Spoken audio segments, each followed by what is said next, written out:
నిన్న కాకినాడ పోర్టు గురించి మనకు వచ్చిన సమాచారం, స్థానికంగా ఉన్న ఇక్కడ జరుగుతున్న వ్యాపారాల గురించి మాకు ఇన్ఫర్మేషన్ వచ్చినప్పుడు నేను ఉదయం నుంచి ఎండి గారి నేతృత్వంలో 10 టీంలు ఏర్పాటు చేసి మేము కాకినాడ పరిసరాల్లో రైడ్స్ చేయడం జరిగింది. అందులో సుమారు 6 గోడౌన్స్లో మాకు చాలా స్పష్టంగా పీడిఎస్ రైస్ దొరికింది. ఆ శాంపిల్స్ తీసుకుని వాళ్ళపైన చట్టపరంగా చర్యలు తీసుకోవాల్సిన బాధ్యత ఉంది కాబట్టి మేము దాన్ని తప్పకుండా ఆ విధంగా ముందుకెళ్తాం. సుమారు 7,615 మెట్రిక్ టన్నులు నిన్న సీజ్ చేశాం. 7,615 మెట్రిక్ టన్నులు నిన్న సీజ్ చేశాం ఒక్క రోజులోనే. ఈ రోజున మళ్ళీ ఉదయం నుంచి ప్రారంభించాం. ఒక 3 చోట్ల మాకు స్పష్టంగా ఆధారాలు దొరుకుతున్నాయి. సో ఈ సమావేశం తర్వాత మరొకసారి ఫీల్డ్ ఇన్స్పెక్షన్కి నేను వెళ్తున్నాను. అక్కడ కూడా ఈ విధంగా వాళ్ళు ఆకుతల్లో పాల్పడితే ఖచ్చితంగా వాళ్ళని ఆ మెటీరియల్ అంతా సీజ్ చేసేసి ఆ మిల్స్ క్లోజ్ చేసి వాళ్ళకి చట్టపరంగా మేము చర్యలు తీసుకుంటాం. ఎన్ని కోట్ల రూపాయలు ఈ విధంగా ప్రజాధనాన్ని సొంత లాభం కోసం, ఒక కుటుంబం కోసం ఉపయోగించుకున్నారో మీ అందరికీ బాగా తెలుసు. కాబట్టి ఆ మార్పు ప్రజలు కోరుకున్నారు. ఆ మార్పు మేము చేసి చూపిస్తాం. ఇందులో నిజాయితీగా ప్రతి ఒక్కరు పనిచేయాలి. అయితే నిన్న ఇవాళ కొన్ని అంశాలపైన నేను కలెక్టర్ గారితో, మా ఎండి గారితో కూడా నేను మాట్లాడి ఎన్ఫోర్స్మెంట్ మరింత బాగా జరగాలి. మన రెవెన్యూ అధికారులు ఖచ్చితంగా జేసీ లెవెల్లోనూ, ఆర్డీఓ లెవెల్లోనూ, మన తహసీల్దార్ లెవెల్లోనూ ఎప్పటికప్పుడు క్షేత్రస్థాయిలో ఏం జరుగుతుంది ఇక్కడ అనేది వాళ్ళు తెలుసుకుని వాళ్ళు స్వతహాగా వెళ్ళి వాస్తవాలు తెలుసుకుంటూ ఆ నాణ్యత, ఇటువంటి పొరపాట్లు జరుపుకోవాల్సిన బాధ్యత ఖచ్చితంగా ఉంది. కాకినాడ పోర్ట్ అంటేనే అందరు భయపడుతున్నారు. ఈ రోజున ఏ స్థాయికి వెళ్ళారంటే సొంత వెసల్ మెయింటైన్ చేసుకుంటున్నారు వాళ్ళు. అంటే ఎంత రైస్ ఇక్కడి నుంచి ఎక్స్పోర్ట్ అయిపోయిందో ఆఫ్రికా దేశాలకి మీకు అర్థం అవుతుంది. సొంత వెసల్ మెయింటైన్ చేసుకునే స్థాయికి వీళ్ళు ఎదిగారు. ఇతర దేశాల్లో వీళ్ళకి అకౌంట్స్ ఉన్నాయి. ఇతర రాష్ట్రాల నుంచి కూడా వీళ్ళు సరుకు తీసుకొస్తున్నారు. నేను నిన్న అన్నమాట కూడా వాస్తవం. అది ట్రక్ ఆపరేటర్లు ఎక్కడి నుంచి అక్కడ సరుకు ఏ విధంగా తీసుకొచ్చారో ఇతర జిల్లాల నుంచి వాళ్ళందరికీ బాగా తెలుసు. నిన్న స్థానిక పోలీస్ అధికారులు కూడా చెప్పాం.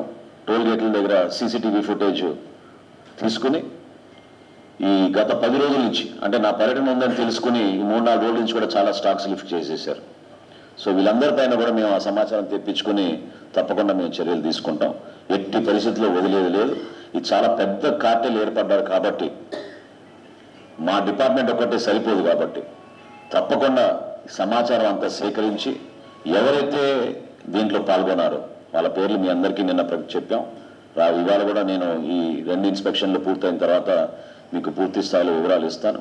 వీళ్ళందరిపైన కూడా క్రిమినల్ యాక్షన్ తీసుకుంటాం. అందులో ఏమాత్రం కూడా హెసిటేట్ చేసేది లేదు. కేవలం ఒక సివిల్ సప్లైస్ డిపార్ట్మెంటే దీంట్లో లీగల్ మెట్రాలజీతో పాటు మేము చేస్తున్న ఈ కార్యక్రమానికి అదనంగా రాబోయే రోజుల్లో సమగ్రమైన రిపోర్ట్ తయారు చేసుకుని సిఐడిని కూడా దీంట్లో ఇన్వాల్వ్ చేసి, క్రిమినల్ ఇన్వెస్టిగేషన్ డిపార్ట్మెంట్ కూడా ఇన్వాల్వ్ చేసి రాష్ట్ర ప్రభుత్వం నుంచి తప్పకుండా దీనిపైన చర్యలు తీసుకుని బాధ్యులపైన ఎట్టి పరిస్థితుల్లో కూడా వాళ్ళని వదిలే విధంగా చర్యలు తీసుకుని, వదలకుండా చర్యలు తీసుకుని మా వంతు మేము ప్రభుత్వం నుంచి తప్పకుండా దీనికి సహకారం అందిస్తాం.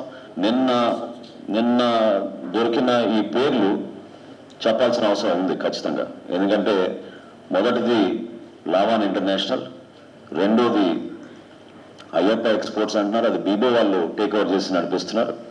మూడోది విశ్వప్రియ ఎక్స్పోర్ట్స్, నాలుగోది సరళ ఫుడ్స్, ఐదోది సార్టెక్స్ ఇండియా,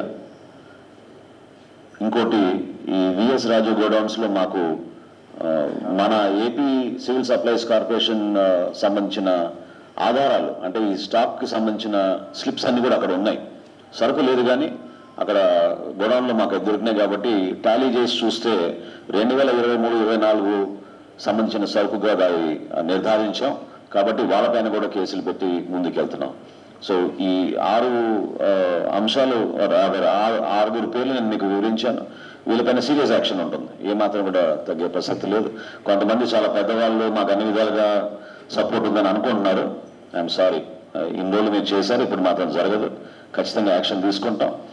ఇందులో భాగంగా దయచేసి మరొకసారి నూతనంగా ఎన్నుకోబడ్డ రైస్ మిల్లర్స్ అసోసియేషన్, మీ అసోసియేషన్ గురించి అందరికీ తెలుసు. మీరు జాగ్రత్తగా వివరించండి, గౌరవంగా వివరించండి. నేను మరొకసారి మిమ్మల్ని రిక్వెస్ట్ చేస్తున్న రాష్ట్ర ప్రభుత్వం నుంచి రైతులకు అండగా నిలబడండి. మీరు ఖచ్చితంగా మీ వ్యాపారం మీరు చేసుకుంటూ ఆ గౌరవాన్ని సమాజంలో తీసుకొచ్చే విధంగా దయచేసి మీరు సహకరించండి. మిగతా అంశాలు మేము చూసుకుంటాం. Thank you so much.